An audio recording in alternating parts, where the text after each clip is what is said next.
viste en el espejo, me mira prudente y no quiere hablar.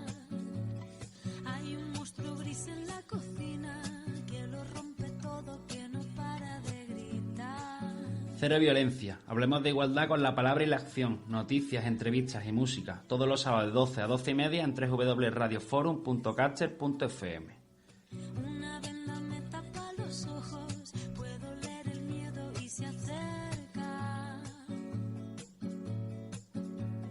Tengo un nudo en las cuerdas. Únete, te esperamos. Programa subvencionado por la Consejería de Igualdad y Políticas Sociales de la Junta de Andalucía con cargo a la asignación tributaria del 0,7% del impuesto sobre la renta de las personas físicas. Pero dibujé una puerta violeta en la pared y al entrar me liberé cómo se despliega la vela de un barco.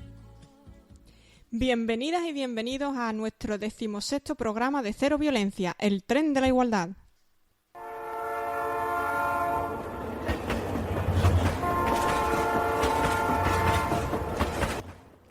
Hoy es 20 de julio de 2019 y para nuestro programa, además de contar con nuestra sección de noticias habitual en relación con temas de mujer e igualdad, contaremos en nuestra sección de entrevistas con Asunción Cadenas Chamorro, psicóloga que trabaja en los servicios sociales del Ayuntamiento de Dos Hermanas con familias con menores en riesgo de exclusión social.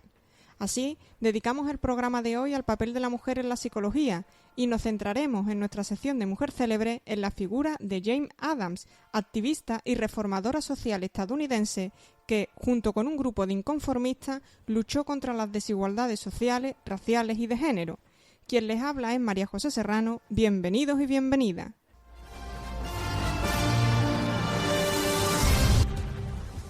Y comenzamos con nuestra sección de noticias sobre igualdad y mujeres más destacadas de la semana.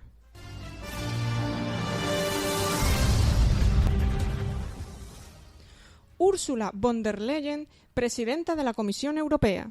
La popular Ursula von der Leyen ha sido ratificada en el Parlamento Europeo este martes como la primera mujer que presidirá la Comisión Europea en una ajustada votación que refleja la fragmentación de la nueva Eurocámara.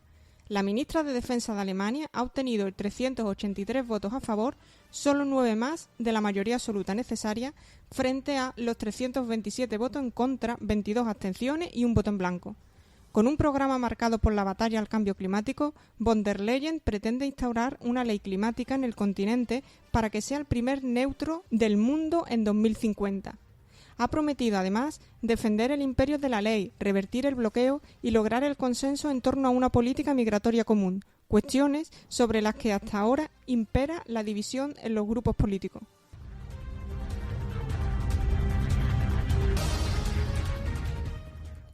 Patricia Ortega García, primera mujer que alcanza el puesto de primera general del Ejército. El pasado martes, el general del Ejército, Francisco Javier Varela, impuso el fajín rojo de general a Patricia Ortega García, primera mujer que alcanza este empleo en las Fuerzas Armadas Españolas. En palabras de él, fue por haber acumulado el mérito y la capacidad para ello y no en virtud de un cupo por razón de género. Con estas palabras, el máximo jefe del Ejército de Tierra ha salido al paso de quienes, desde el anonimato de las redes sociales y en círculos militares conservadores, han cuestionado en los últimos días las cualidades de la primera general española. Hasta llegar a la cúpula de jerarquía militar, esta madrileña de 56 años, madre de 3 hijos, ha debido recorrer un largo camino entre la desconfianza de quienes se resistían al cambio y la presión de sentirse siempre bajo lupa, sin descuidar el riesgo del fuego amigo. En junio de 2015, el Ejército de Tierra la clasificó en el puesto número 15 de los aspirantes a coronel del Cuerpo de Ingenieros Politécnicos, lo que la dejaba fuera de cualquier posibilidad de ascenso y la condenaba a retirarse como teniente coronel.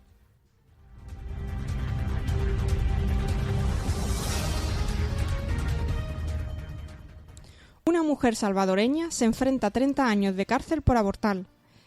Evelyn Hernández, que se enfrenta a 30 años de cárcel por un delito de homicidio grave por presuntamente practicarse un aborto, se encuentra a la espera de saber si será condenada o quedará en libertad. La joven fue víctima de una violación en 2016 de la que se quedó embarazada. Ella asegura ser inocente, ya que, según su defensa, sufrió un aborto natural cuando estaba de 32 semanas. Naciones Unidas ha pedido al país que priorice la defensa de los derechos humanos y que elimine la prohibición de abortar. La joven salvadoreña, a quien la Fiscalía acusa de homicidio agravado cometido al supuestamente abortar, se declaró inocente este lunes del cargo que se le imputa y por el cual tendrá que enfrentar un nuevo juicio, luego de que la Sala de lo Constitucional anulara una sentencia emitida en el 2018. Hernández, que ya fue condenada a 30 años de cárcel por el delito de homicidio agravado, vio cómo en diciembre de 2018 la Sala de lo Penal de la Corte Suprema de Justicia anuló el fallo emitido por el Tribunal de Sentencia de Conjuteque y ratificado por la Cámara Primera de lo Penal de la Primera Sección del Centro de San Salvador. Ante esto, dicha Cámara ordenó al juzgado de sentencia que se celebrara un nuevo juicio contra la mujer. En El Salvador, las mujeres que sufren complicaciones del embarazo que dan lugar a abortos espontáneos y mortinatos son habitualmente sospechosas de haberse practicado un aborto, prohibido en todas las circunstancias y tipificado como homicidio agravado, cuya pena de cárcel es de 30 años.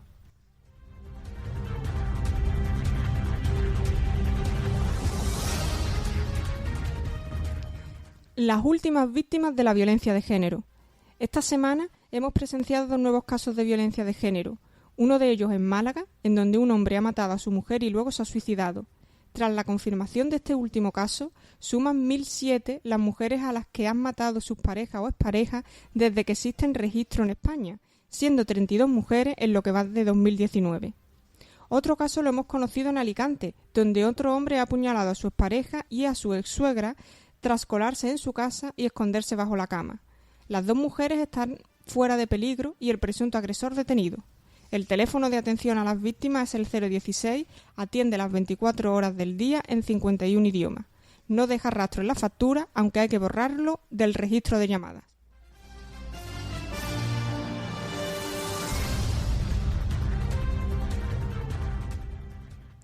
Las jóvenes españolas son más feministas y ellos cada vez más controladores.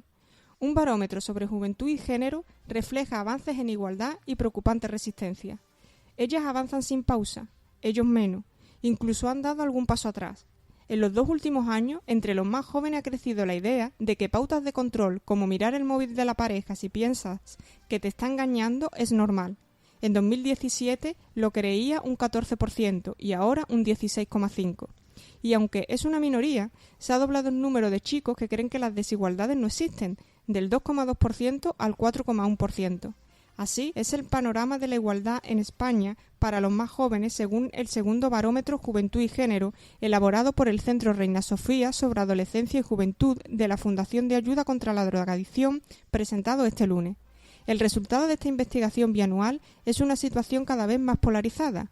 Un movimiento feminista creciente entre los más jóvenes, sobre todo entre las chicas, que a la vez genera resistencias en ciertos temas, sobre todo entre ellos.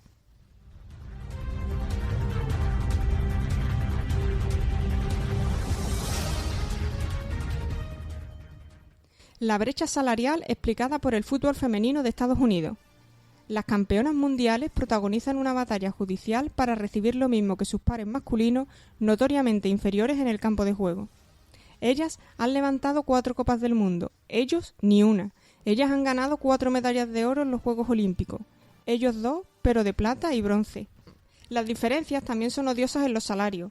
Las jugadoras de la Liga Profesional de Estados Unidos tienen un sueldo mínimo de $16.538, ellos de $70.250.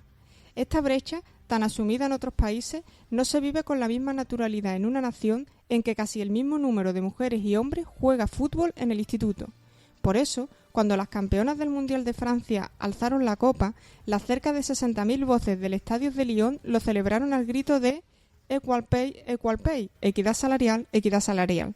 El asunto ya está en los tribunales. El 8 de marzo, el Día Internacional de la Mujer, las 28 seleccionadas demandaron a su empleador, la Federación Nacional de Fútbol, por discriminación de género.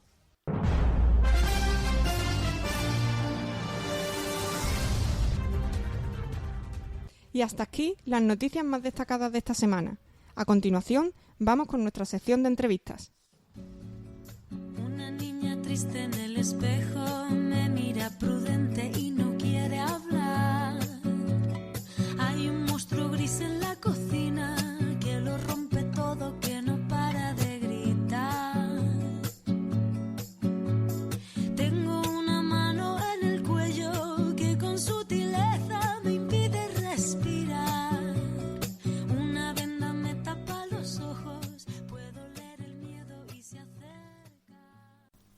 Bueno, y amigos y amigas, y continuamos aquí en Cero Violencia, y para el programa de hoy tenemos como invitada a Asunción Cadena Chamorro. Ella es psicóloga, trabaja en los servicios sociales del Ayuntamiento de Dos Hermanas. Y bueno, ante todo, buenos días, Asunción. Buenos días.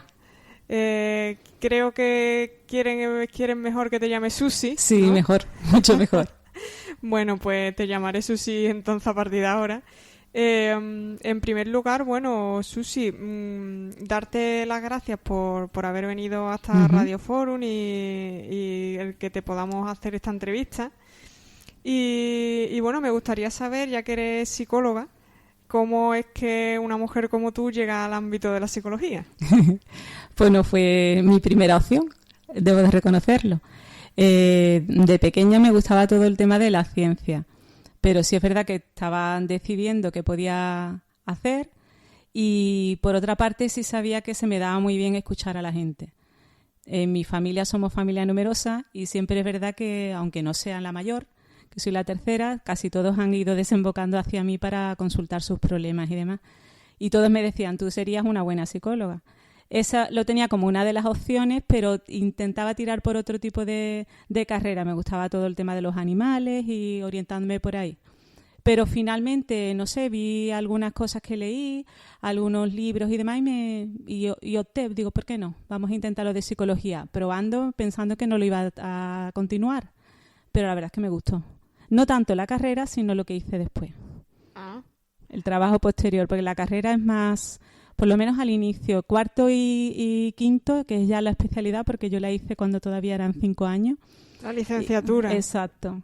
Y en los demás no me gustaban las asignaturas, mucho de historia, no me gustaba esa parte, pero sí la parte práctica. Cuando estuvimos en cuarto y quinto, que conocí lo que era realmente el trabajo de un psicólogo, porque hice las prácticas en lo que todavía era la desinstitucionalización del Hospital Psiquiátrico de Miraflores.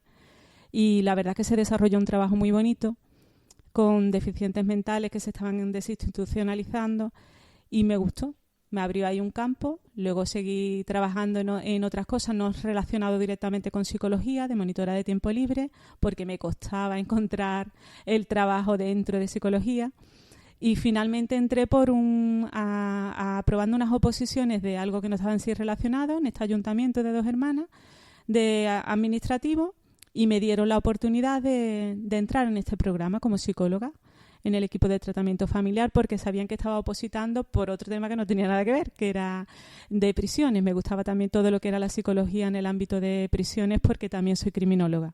Anda. Entonces me gustó esa parte, pero vieron que si no me iba a escapar también del ayuntamiento si aprobaba las oposiciones, y me dieron la posibilidad porque se había ampliado. El equipo de tratamiento familiar va por subvenciones de la Junta y dependiendo de la población tienes derecho a más miembros en el equipo. Cuando yo empecé ahí a trabajar en el ayuntamiento, solamente en el equipo estaba formado por una psicóloga y una trabajadora social. Se amplió la población y permitieron que entraran otras 3 personas, una educadora social, en este caso yo, otra psicóloga y otro trabajador social. Y ahí es como empecé, trabajando como psicóloga en este ayuntamiento. Bueno, y Susi, eso de un equipo de tratamiento familiar, ¿eso exactamente en qué consiste ese trabajo? Os lo explico. El programa de tratamiento familiar es un programa que se ha creado en la Junta de Andalucía para trabajar con familias que están en situación de riesgo de maltrato infantil. Siempre trabajamos con familias donde hay menores de edad y son menores donde se deben de apreciar indicadores de riesgo. Normalmente nos lo derivan pues por indicadores que se aprecian en los centros educativos, centros sanitarios, o bien las mismas familias buscan ayuda porque les sobrellevan los problemas y se dan cuenta de que no están atendiendo adecuadamente las necesidades de sus hijos. Es un programa de ayuda. De hecho, las familias tienen que aceptar que nosotros trabajemos con ellas. Y la idea es que los menores estén siempre viviendo con sus familias, con sus padres, porque es el ámbito más adecuado, siempre y cuando es verdad que se estén atendiendo todas las necesidades de los menores. Son pocos los casos, pero sí es verdad que algunas veces pues se nos han dado años que hemos tenido que tomar decisiones que no nos ha gustado a ninguno del equipo, pero porque siempre tenemos que prevalecer la situación del menor y no estaban bien atendidos por parte de sus padres. Entonces había que tomar medidas de buscarle otras medidas de protección. Incluso en esos casos se intenta que esas medidas de protección sean también del entorno familiar. Si los padres no pueden hacerse cargo por alguna razón, que sean familia extensa la que se haga cargo. Si aún así no existe ese apoyo, pues se buscan otras alternativas, que en este caso serían familias ajenas, mediante acogimiento, siempre y cuando se pueda igualmente trabajar con esos padres para que en el futuro se solucionen esa situación de riesgo que están viviendo en ese momento por problemas de delincuencia, de drogadicción, no por falta de recursos, porque muchas veces se piensan que por la falta de recursos puede llegar uno a poner a un niño en situación de desprotección, no, porque en esos casos actúan los recursos sociales y se soslaya por ahí. Normalmente son otras causas, pero sí, cuando ha tenido que suceder una retirada, se vuelve a trabajar con los padres para que vuelva el retorno de los niños, porque lo ideal es que los niños no pierdan el contacto con sus padres, siempre que se pueda. Uh-huh. Y bueno, Susi, teniendo en cuenta que esto es un programa acerca de igualdad, me gustaría preguntarte, bueno, en primer lugar, cuando estudiaste psicología, ¿viste que tenías el apoyo de la familia o fue algo que no sabías muy bien qué era, que muchas veces la psicología no se sabe muy bien qué es y dijeron, bueno, ¿dónde se va a meter? Como os dije, en mi familia precisamente me estaban desembocando para la psicología, porque, a ver, al ser tantos es normal que, en este caso mi madre, porque mi padre era el que trabajaba y mi madre se encargaba de atendernos a nosotros y de las labores de la casa, pues tenía que recurrir en este caso a las mayores, porque yo soy la tercera, somos 4 hembras y 3 varones. Yo soy la tercera de también mis 2 hermanas mayores, que también son mujeres. Yo era la tercera y yo veía que a mis hermanas mayores sí se le daban más funciones, que aparte de lo que es ayudar en la casa. Debo reconocer que en mi familia, que quiero mucho a mi madre y demás, pero sí es verdad que ha sido una forma de educación un tanto machista, porque se prevalecían las necesidades de los niños y las niñas teníamos que estar más para el cuidado de la casa. Sí es verdad que querían que estudiáramos todos y de hecho hemos terminado más las carreras y los estudios las hembras, las mujeres, pero sí es verdad que se protegía demasiado, se cuidaba demasiado lo que es la figura del varón. Y luego yo lo he ido observando conforme crecía y mis hermanos formaban a sus propias familias, que aunque nunca se les ha enseñado a hacer tareas de la casa ni nada, luego han tenido sus propias parejas y están haciendo y colaborando como uno más. Pero no es la crianza que han tenido ellos con nosotros. Ha tenido que llegar otra mujer y decirle, oye, que somos iguales y que aquí, si estamos trabajando los dos, todos tenemos que colaborar. Eso la verdad es que luego nos ha asombrado hasta nosotros mismos, que se lo decíamos a nuestros hermanos. Digo, pues tú no hacías nada en casa.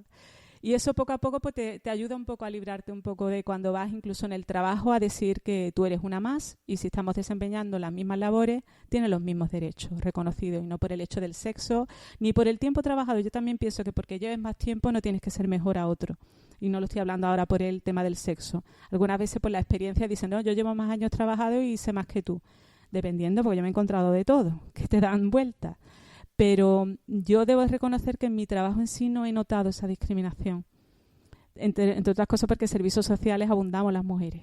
Eso te iba a preguntar, porque te iba a comentar, porque en psicología precisamente es una carrera que principalmente estudian mujeres, ¿no? En servicios sociales, verás, somos solo 2 psicólogas las que estamos en servicios sociales, pero luego están las otras disciplinas, trabajo social, educadoras sociales, y casi todos son mujeres. Ya te digo que me sobran los dedos de la mano porque es que no hay más varones en mi delegación, hay muy pocos. Y luego precisamente los compañeros que tenemos son muy igualitarios, vamos, no tienen ningún problema. Ellos al contrario aupan mucho más que nosotras mismas la igualdad. Por lo tanto, no has vivido situación en las que hayas a nivel sentido de trabajo, no, de compañerismo y del trato en el trabajo. Sí, en el trato con la familia. Sí, se ve que para las intervenciones, aunque nosotros convoquemos que trabajen con nosotros, tanto el padre como la madre, la inmensa mayoría viene la madre. De hecho, suele ser la que reclama esa ayuda y acepta antes el trabajo del equipo. Y a través de ellas como conseguimos que luego la pareja consiga intervenir y al final se consiguen muchas cosas. Pero es verdad que la primera decisión, cuando hay que tomar decisiones de los hijos, en la familia tú ves que incluso, además que es observable, ves como el padre mira a la madre como diciendo, tú decides, porque si hay que hablar de los niños, digo, pero vamos a ver, somos 2, tenemos que actuar los 2, pero a eso les cuesta mucho. Luego es verdad que se van reconduciendo y se consigue un trabajo muy bonito con ellos. pero vienen de familias, como en el caso como yo he explicado, que me ha pasado a mí, que está tan instaurado que la mujer es la que se tiene que encargar de la crianza y de los problemas a nivel de la familia y de los menores, que le cuesta al varón algunas veces no es porque no quieran, sino que no saben cómo trabajar ese tipo de funciones porque nunca las han desarrollado. Y luego se consiguen muchas cosas con ellos, sobre todo si quieren. Uh-huh. Y si las familias también le dejan, también nos encontramos casos en que es la mujer la que no deja que el padre intervenga, porque considera que ese es su terreno. Entonces eso también hay que trabajarlo. Y en las familias que atendéis desde el equipo de tratamiento familiar, ¿son familias de todas las edades? ¿Son familias más jóvenes, más mayores? De todas las edades. De ¿Sí? hecho, te encuentras mucha población también de parejas jóvenes que se han quedado la chica embarazada a muy corta edad y se les sobrelleva todo lo que es la situación de ahora la paternidad, no saben cómo llevarla, la maternidad, muchos problemas también porque a lo mejor la pareja no está lo suficientemente estable y pues van y vienen, no tienen el apoyo suficiente de la familia. Todo esto afecta al menor. Incluso el tener que seguir un seguimiento sanitario simplemente, pues a lo mejor no se ha hecho de la forma adecuada, la gestación no se ha llevado con las necesidades que requería ese efecto, ese futuro niño, y todo esto ha afectado al desarrollo del menor. Y algunas veces pues tenemos que trabajar, sobre todo en estos casos, nos lo suelen derivar los servicios sanitarios, porque ven que es una situación de riesgo y que debe de haber un equipo que acompañe y que le ayude a conocer esos recursos que existen y que por desgracia muchos desconocen que existen, que están a la mano de todo el mundo y son recursos gratuitos. Uh-huh. Y ayudamos un poco acompañando a esa familia hasta que ya más o menos pueden ser autónomos y funcionar sin necesidad de que el equipo siga ahí. De hecho, en muchos casos, hace poco me hizo gracia porque me encontré estando comprando en un centro comercial. Una de las cajeras me dijo, Susi, ¿tú no te acuerdas de mí? Y era una de las chicas con las que habíamos trabajado. Y recordaba ella el momento de cómo la había vivido, que al principio les costaba, pero luego nos siguen viendo como un recurso de ayuda. Van creciendo, los niños van creciendo, nosotros vamos haciéndonos mayores. Pero es bonito ver que ese trabajo que tú has hecho ha llegado y ha tocado fondo y parece que funciona, que es como una semillita que vas creando en cada persona y que lo pueden llegar a usar. Y en cuanto a temas de igualdad, ¿cómo ves dentro de los usuarios y usuarias que tenéis en el equipo de tratamiento familiar? ¿Veis diferencias entre la población joven sobre cómo educa a sus hijos e hijas con respecto a aquella población más mayor que también, como comentabas antes, también recibís población más mayor que tiene a cargo a menores, ¿no? ¿Veis que hay alguna diferencia en cuanto a esa educación que se brinda, tanto quizás por el hecho de ese cambio generacional que hay entre los usuarios? En ese caso, por ejemplo, sí nos hemos reunido muchas veces porque nos asombraba que no vemos tanto a nivel educacional que haya habido una diferenciación cuando se está educando a un niño o a una niña dentro de la familia por los propios padres, pero sí vemos que cuando esos chicos se hacen adolescentes, ellos mismos tienen la diferenciación. Muchos casos nos están llegando de violencia de género en parejas muy jóvenes, pero estamos viendo también de violencia aceptada hasta por las chicas, como que ella no entiende otra forma de relacionarse.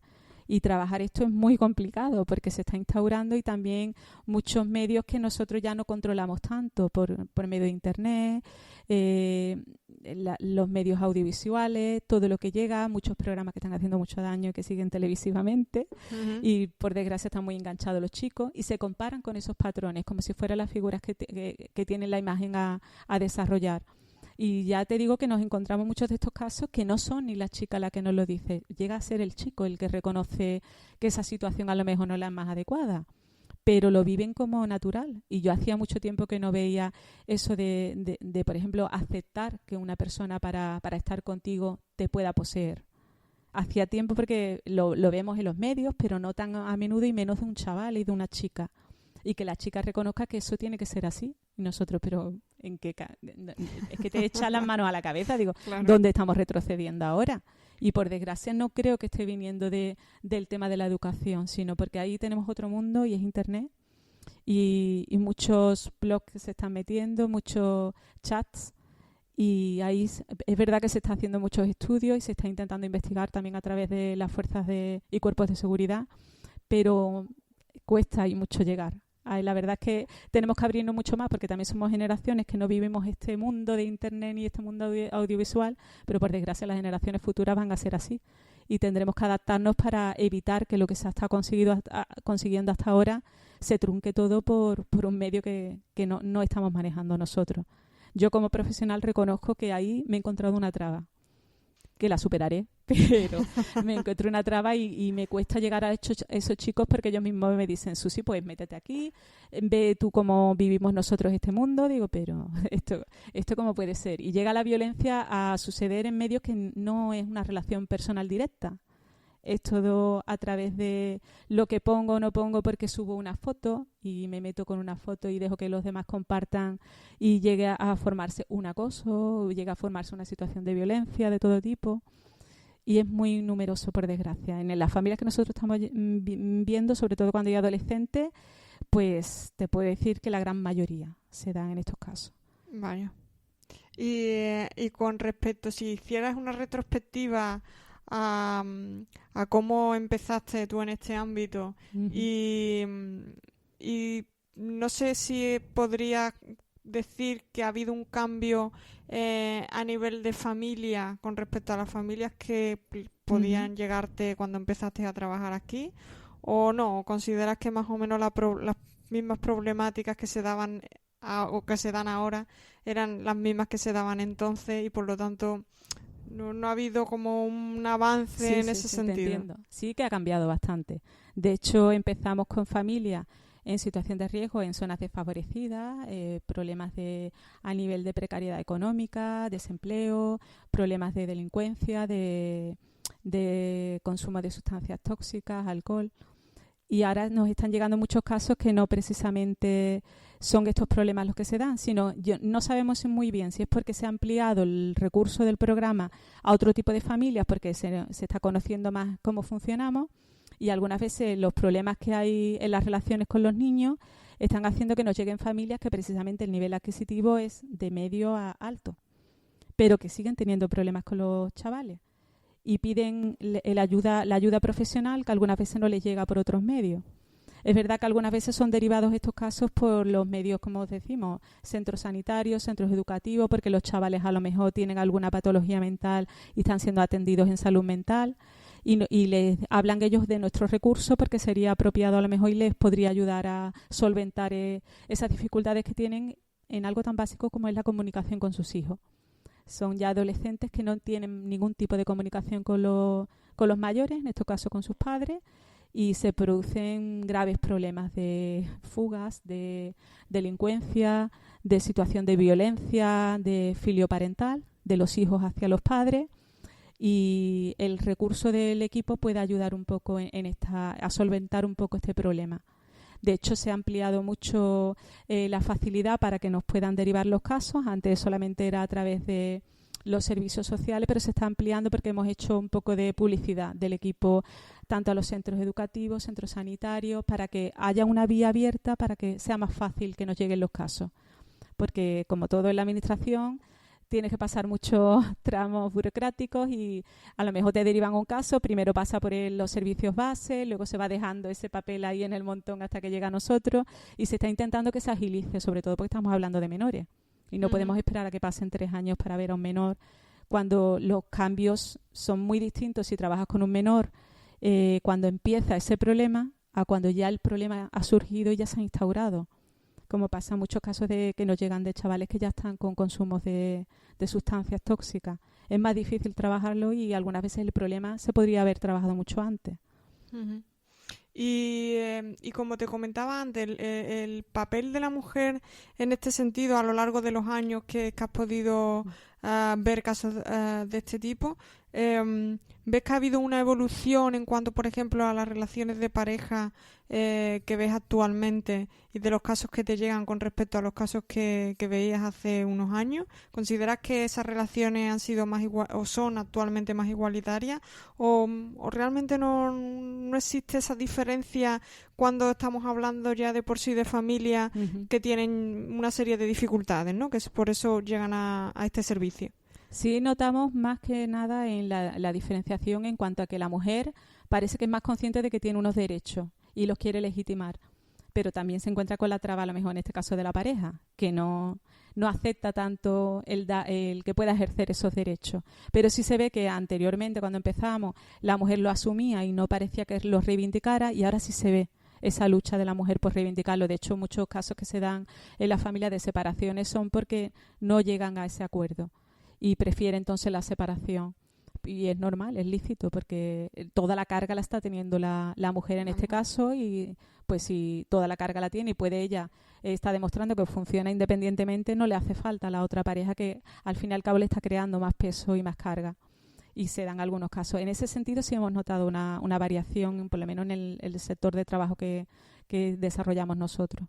Comentabas anteriormente de que a nivel personal, en el ámbito profesional, no habías vivido situaciones de discriminación, ¿no? Por el hecho de ser mujer. Sin embargo, bueno, lamentablemente eso no se puede decir en todos los ámbitos de trabajo. No sé, sobre todo estos últimos años, en donde quizás el movimiento feminista ha ido un poco más allá y se ha hecho mucho más visible a través de las manifestaciones, el 8M y demás. Sí. No sé cómo ves actualmente el papel de la mujer en la sociedad de hoy, ¿no? En el año 2019. ¿Cómo lo ves en comparación, por ejemplo, a como cuando tú empezaste a estudiar, por ejemplo, psicología? Sí. ¿O cómo ves que la situación hoy día? Hombre, se ve que todavía hay mucho que andar, pero sí está mucho más visible el papel de la mujer de cuando yo empecé a estudiar, por ejemplo. Sí se ve en todos los ámbitos, se ve esa lucha. Es verdad que también pues oyes muchos comentarios de decir, pero es que tanto luchar, si la igualdad no hace falta porque no hay que... Pero sí, siempre hay que trabajar por la igualdad, porque por desgracia, aunque yo no lo estoy viviendo en mi sector, sí tienes y te llegan a oídos de gente que tiene más problemas, sobre todo cuando tú vas subiendo a nivel de profesional y tienes que competir a nivel de mayor cargo, jerarquía, pues ahí sí ves que el mayor ámbito lo están ocupando puestos de hombres. El llamado techo de cristal. Exacto, y ahí sí lo notas, sobre todo en la administración pública. Pero ves que ya poco a poco eso parece que también se está solucionando, pero no se está solucionando porque la administración esté aceptando esa igualdad, se está solucionando por lo que tú decías, porque hay una lucha detrás, una lucha que está upando todo esto. Entonces no los podemos dejar. Cada vez que haya que tengamos que salir a la calle las mujeres, tenemos que salir. Yo soy la primera, por ejemplo, en mi trabajo sí lo noté y enfadaba con algunas compañeras porque cuando dijimos de no trabajar por la huelga de las mujeres, de que tenemos que salir a la calle o que se nos note que 24 horas no estamos trabajando, pues yo lo hice. Y no fui ni a comprar. Digo, yo no voy ni a comprar, que se note que yo no lo he hecho. Puede que sea una puntita, pero bueno, yo quería colaborar en esa puntita, porque en otras cosas no lo puedo hacer, pero eso a mí no me costaba nada. Luego decían, no, porque tenemos que salir todas, porque ella no puede salir porque ya está trabajando. Digo, pues perdón, porque no le hace falta ese dinero en su casa. Pues precisamente porque ella no puede o su empresa no le dejan. No es una excusa para que las demás no salgamos. Precisamente al contrario, tenemos que auparlo y salir las demás, que sí podemos hacerlo. Y ahí sí llegas a alguna rencilla, no porque no estemos pensando lo mismo, sino porque algunas veces creamos fronteras entre nosotras mismas. Y aquí estoy hablando de mujeres que estamos pensando todas en lo mismo, pero otros mecanismos de hacerlo. Y a veces nos ponemos más trabas nosotras mismas. Yo no me he encontrado tanto eso en el sector hombre. Sí parece que aceptan más la lucha que tenemos. Lo que pasa es que no nos acompañan.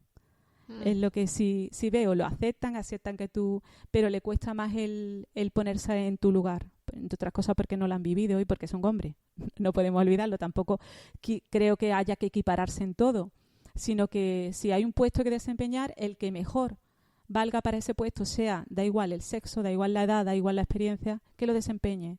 Entonces, la igualdad lo vivo más en ese sentido de que todos tengamos la opción de llegar a ese puesto de trabajo o a esa meta, y que el género no sea un impedimento. Bueno, hay que decir que en las manifestaciones en el movimiento feminista cada vez hay más hombres, Sí, se ven más.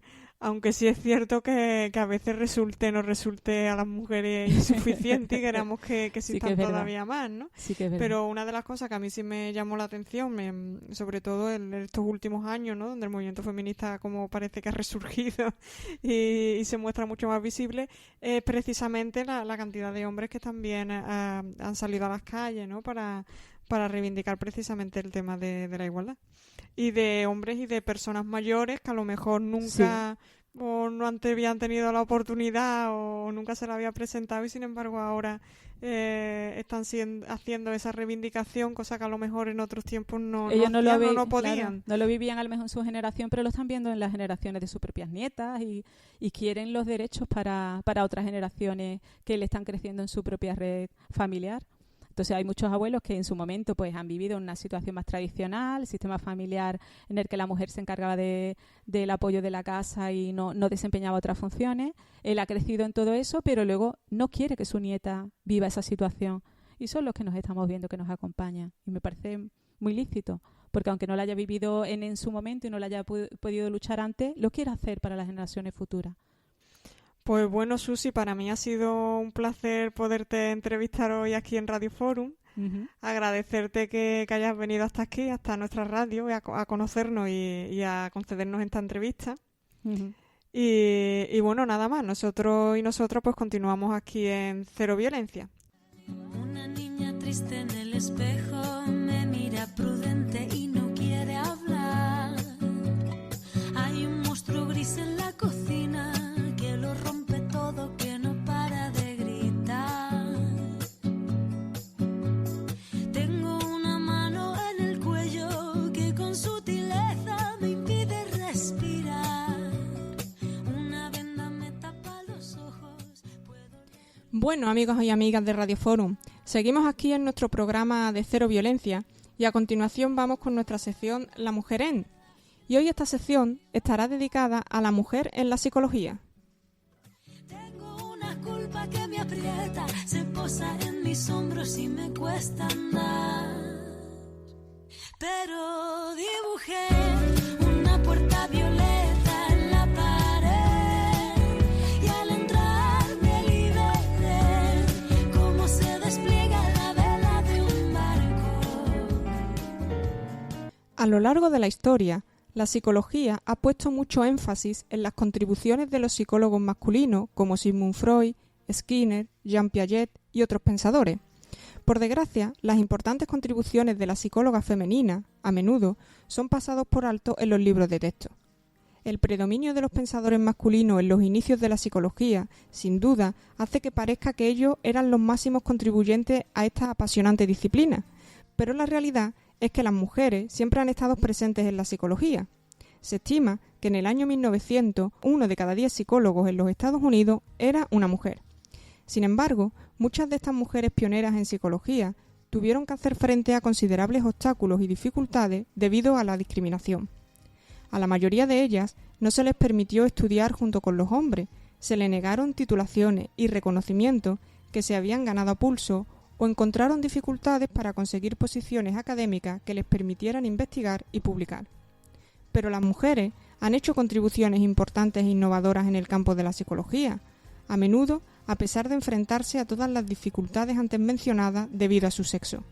Estas mujeres, al igual que los hombres, merecen ser reconocidas por su trabajo pionero.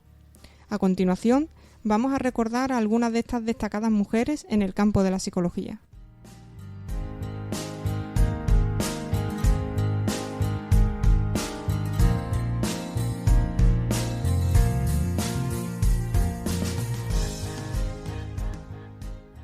Karen Horney fue una influyente psicóloga neofreudiana conocida por su opinión sobre la psicología femenina.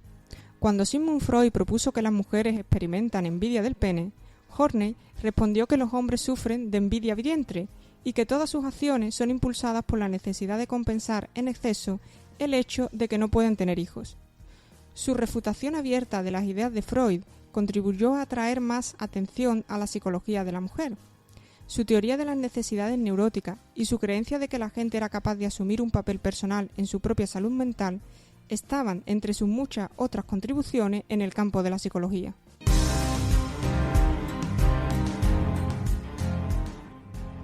Cuando la mayoría de la gente oye el nombre de Freud, lo relaciona directamente con Sigmund, el padre del psicoanálisis. Sin embargo, la hija del famoso psicoanalista, Anna, fue una psicóloga muy conocida e influyente por derecho propio.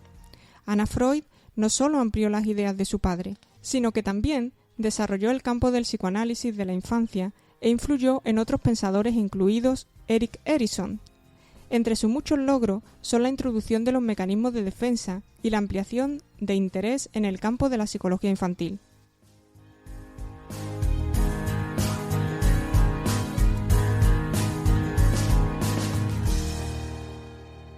Mary Wheaton Colkins estudió en Harvard, aunque nunca obtuvo la aprobación para la admisión formal en esta universidad.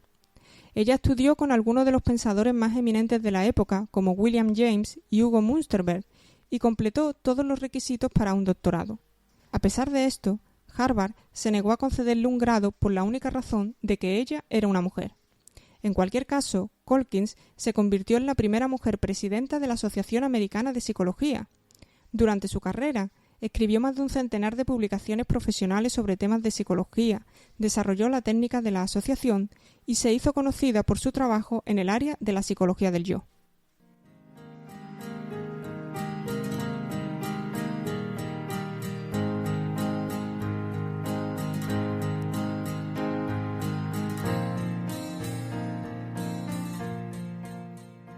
Mary Ainsworth fue una importante psicóloga del desarrollo. Su trabajo demuestra la importancia de los recuerdos adjuntos niñez saludable, y ella fue pionera en el uso de una técnica conocida como la evaluación de la situación extraña. En su investigación sobre los recuerdos y las interacciones madre-hijo, Ainsworth puso a una madre y su hijo sentados en una habitación para observar diversas reacciones del pequeño. Los investigadores se centraron en observar la respuesta del niño a diversas situaciones, incluyendo ver entrar a un extraño en la habitación estando solo y posteriormente estando con la madre en la habitación. El innovador trabajo de Ainsworth tuvo una gran influencia en nuestra comprensión de los estilos de apego y cómo estos estilos contribuyen a su comportamiento más adelante en la vida.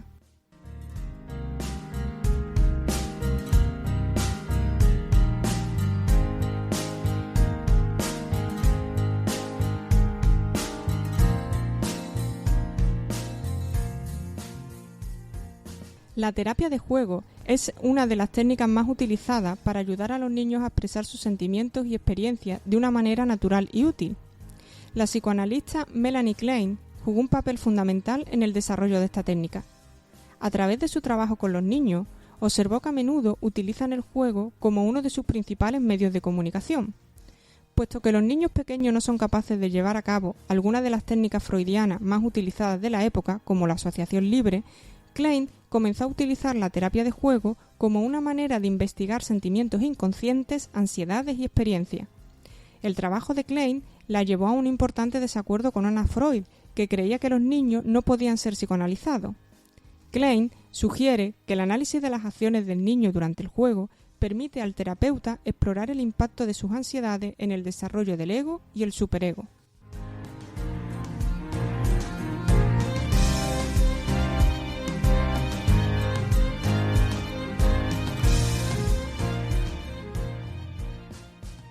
Margaret Floyd Washburn fue la primera mujer en recibir un título en psicología. Llevó a cabo sus estudios de maestría en Edward Titchener y fue su primera estudiante graduada. Al igual que muchas mujeres de esta lista, su trabajo sobre la psicología tuvo lugar en un momento en que a las mujeres se les negaba a menudo posiciones en el mundo académico en base a su género.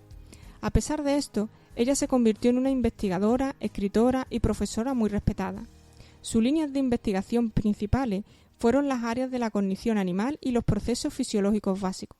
Ella influyó fuertemente en la psicología comparada y desarrolló una teoría de la cognición motora que sugiere que los movimientos del cuerpo tienen una influencia en el pensamiento.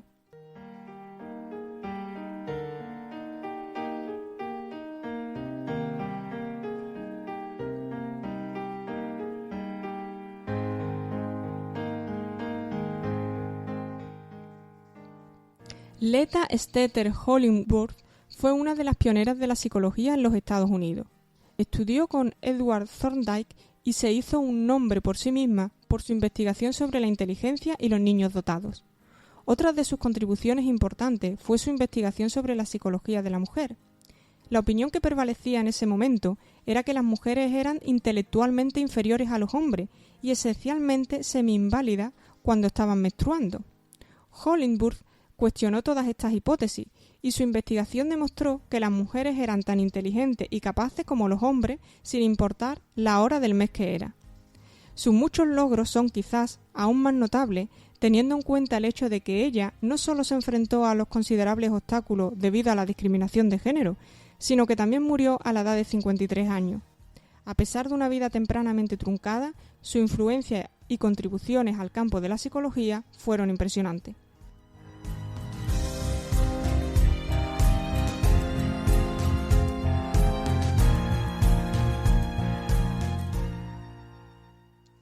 Si alguna vez has leído sobre Mamie Phipps Clark en los libros de texto, seguramente su nombre ha sido mencionado solo de pasada.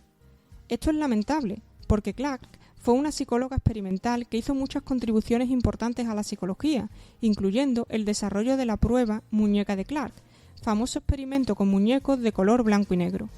En este experimento se evidenció que los niños mostraban principalmente interés por los muñecos de color blanco, ya que según ellos los muñecos negros eran feos. Mamie y su esposo Kenneth Clark, también psicólogo, concluyeron que posiblemente los niños muestran más interés por los estereotipos de color blanco, ya que son mejor aceptados por la sociedad.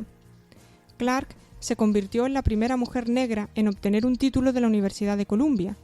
A pesar de los prejuicios basados tanto en su raza y su sexo, Clark pasó a convertirse en una psicóloga muy influyente. Su investigación sobre la identidad racial y la autoestima allanó el camino para futuras investigaciones sobre el autoconcepto entre las minorías.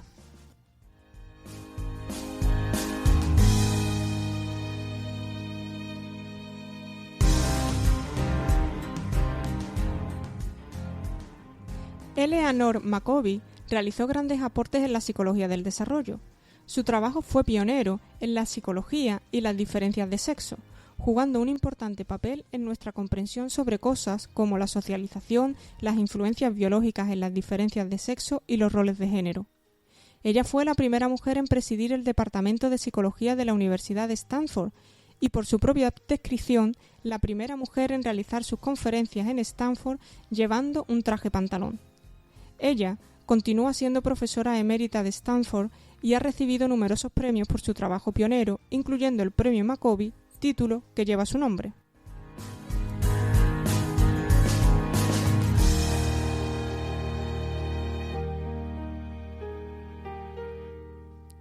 De Christine Ladd Franklin podemos destacar su papel como líder en la psicología feminista. Fue la primera mujer en recibir un doctorado en matemáticas y lógica, estando muy influenciada por el pensamiento de Charles Peirce. Al igual que su madre y su tía, fue firme partidaria de los derechos de las mujeres. Esta temprana influencia no solo la ayudó a tener éxito en su campo, a pesar de la considerable oposición, sino que también inspiró su obra posterior sobre la defensa de los derechos de las mujeres en el mundo académico. Ladd Franklin tenía intereses que incluían la psicología, la lógica, las matemáticas, la física y la astronomía. Ella desafió a uno de los psicólogos varones importantes de la época, Edward Titchener, por no permitir a las mujeres entrar en su grupo de experimentadores y desarrolló una influyente teoría de la visión del color.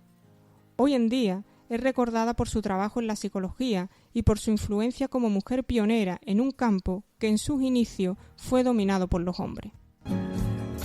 Una niña triste en el espejo me mira prudente y no quiere hablar. Hay un monstruo gris en la cocina que lo rompe todo, que no para de gritar. Tengo una mano en el cuello que con sutileza me impide respirar.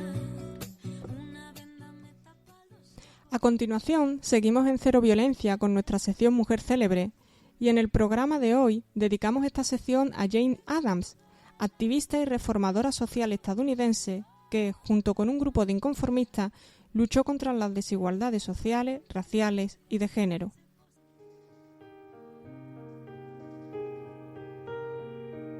La vida empieza hoy, dependerá de mí. No hay nada que me frene, tengo tanto que decir. Mi corazón valiente, porque decido yo, soy la dueña de mi voz. La vida empieza empieza aquí, no hay nada que temer. Soy libre para amar a quien mi cuerpo diga sí. Me miro en el espejo, yo soy esa mujer que ahora grita su verdad.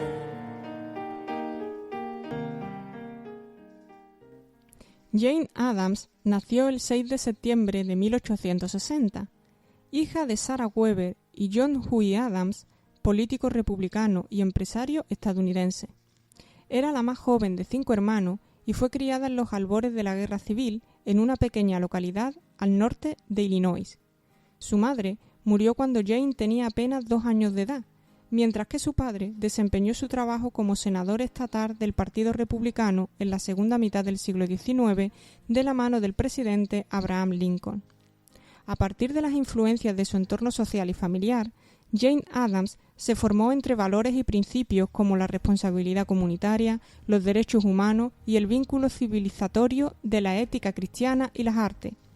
Asimismo, formó parte de la primera generación de mujeres que accedió a una educación de alto nivel en el Rockford Female Seminary, desde 1877 hasta 1881.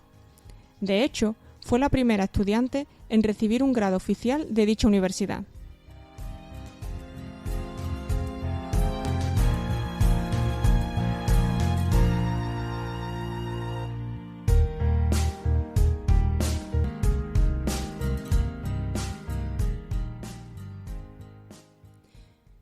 Vivió en un contexto social en que se abrían escuelas para mujeres, aunque no ofrecían muchas posibilidades para el ejercicio público. A la par, Jane vivía en un contexto familiar donde se esperaba que la hija menor se hiciera cargo del cuidado del hogar. Así como otras mujeres que vivían en entornos similares, Jane Addams enfrentó distintos malestares psíquicos y somáticos durante años, lo que, entre otras cosas, le llevó a desarrollar su filosofía y su activismo. En plena época de fuertes demandas domésticas hacia las mujeres, Jane Addams se encontraba en una tensión entre perseguir sus deseos de reformar el apoyo social en lo público y la aprobación social, cuyas exigencias iban en sentido contrario. Después de haber tenido que renunciar a sus proyectos profesionales y a partir de los conflictos que esto le generaba tanto a ella como a otras mujeres de la misma época, se sometió a la llamada cura de reposo que prescribía el doctor Wade Mitchell y que consistía en pasar un tiempo atada en la cama. Más tarde, la misma Addams explicaría que se encontraba en una situación paralizante entre lo que llamó el imperativo familiar, centrado en el culto a lo doméstico, y los anhelos de una vida autónoma dedicada al activismo social.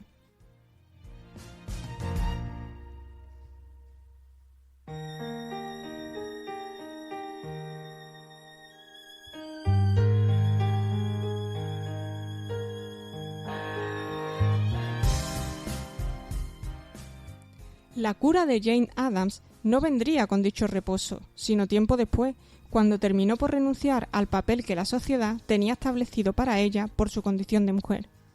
Addams quiso alcanzar la inserción plena de las personas discriminadas mediante el desarrollo de sus habilidades sociales. Hasta ese momento, la mayor parte de los pacientes en tratamiento sufrían procesos de aislamiento y estigmatización que impedían su mejoría. Por contra, el esfuerzo por integrar a las personas durante el proceso de recuperación psíquica obtuvo resultados sorprendentes. Ante la evidencia de su eficacia, se diseñaron programas de ocupación consistentes en la realización de actividades terapéuticas dirigidas por profesionales. Tales actividades podían abarcar gran cantidad de labores, siempre que su aplicación derivase en una mejora, sea esta física, mental o de condición social, de la persona. Las terribles consecuencias de la Guerra Mundial impulsaron las ideas antimilitaristas y reformistas de Addams, quien afirmó haber conocido, durante un viaje a Europa, la realidad de los hogares destrozados por la violencia. Su proyecto no se limitó a la búsqueda de un método terapéutico eficaz para asistir a los afectados, sino que también abordó algunas de las grandes injusticias sociales que afectaban al país. Se basó para ello en la convicción de que estas injusticias eran consecuencia de la imposición de una serie de hábitos de creencia que debían ser cuestionados.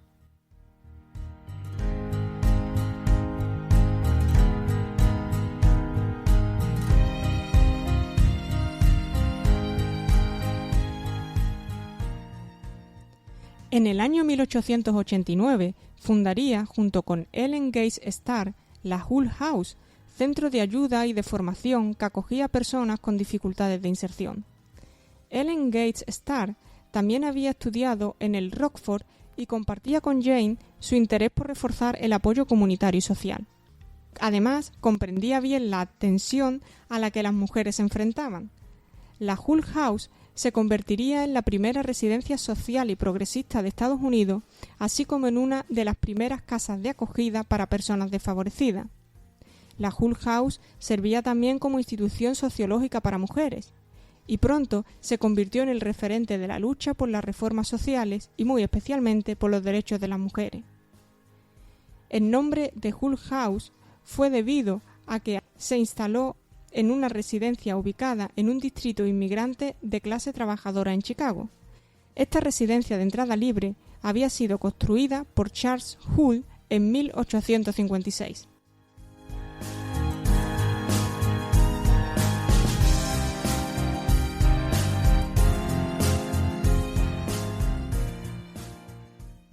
Este centro llegó a tener varios edificios que ofrecían servicios de guardería, gimnasio, cocina comunitaria, espacios de encuentro para niñas trabajadoras y talleres ocupacionales y de capacitación, así como distintos patios de juego.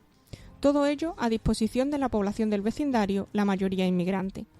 Fue también un punto importante de encuentro de distintos trabajadores y reformadores sociales de la época, quienes llegaron a vivir en el mismo centro y colaborar con sus tareas.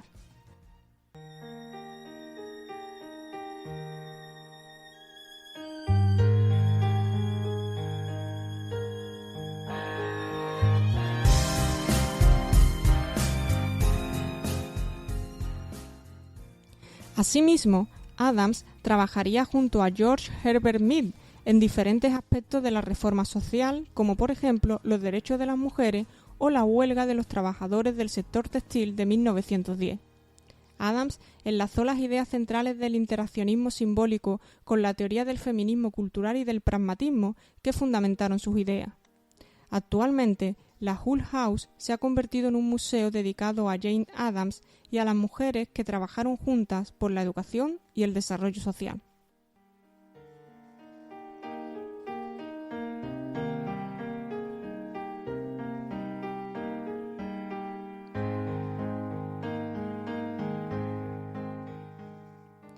En 1890, Jane Addams conocería a Mary Rosette Smith, con quien iniciaría una relación sentimental que se mantuvo hasta la muerte de Smith en 1933 y que Adams describiría como matrimonio, aunque no fueran reconocidos ni por lo civil ni mucho menos por la Iglesia. Los trabajos de Adams influyeron en las leyes sobre las condiciones laborales de mujeres y niños, la inspección de fábricas y las demandas de justicia para las mujeres, la población negra y la población inmigrante. Se dedicó asimismo a la escritura y al desarrollo de una línea filosófica relacionada con el progreso social, la emancipación de las mujeres, la diversidad, la ética del cuidado y las acciones por la paz.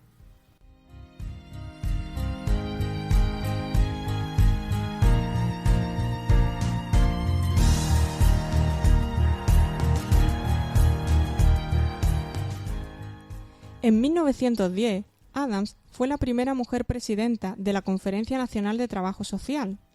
En 1911 ayudó a la fundación de la National Foundation of Settlements and Neighborhood Centers, de la que ejerció la primera presidencia.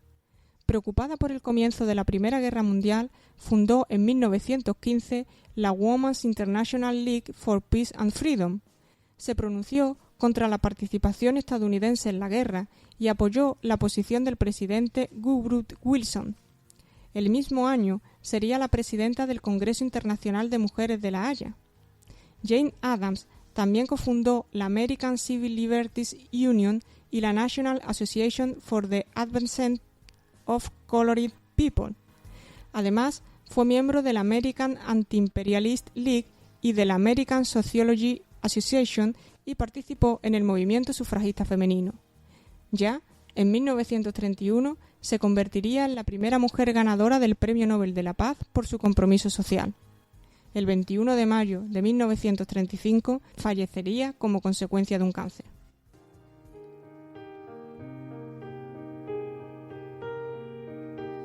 vida empieza hoy, dependerá de mí.